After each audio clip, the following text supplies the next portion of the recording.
करेला। फागुन में हमके बाबू, होली में अपना पर तू रखा जरा काबू। बोला ना भौजी कहना रंग लगी हो, ना डाला वही भूत जांग लगी हो। ए हो बोला ना भौजी कहना रंग लगी हो, ना डाला वही भूत जांग लगी हो।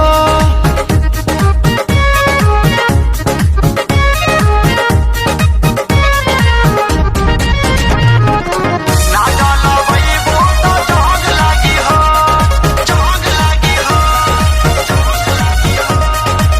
डाली न रंग मन जाई पसीज हो, तोहसे रंगाई न भीतर के चीज हो।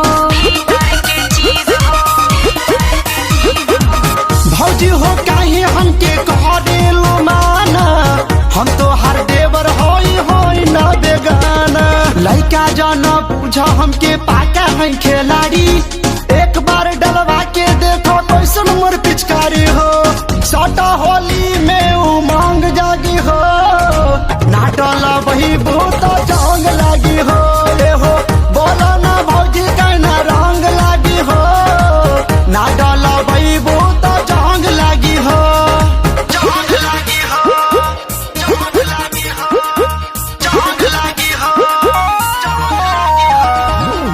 ना डाला वही भूत जांग लगी हो, जांग लगी हो, जांग लगी हो। होली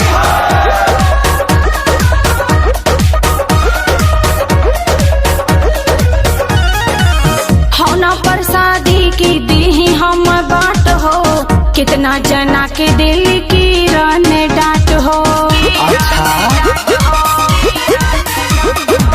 हमरा पर छोड़ के भैया गईले विदेश हो, ना डाला वही भूत हो कलश हो। मानी ना दिन बंधु हो निराला रंग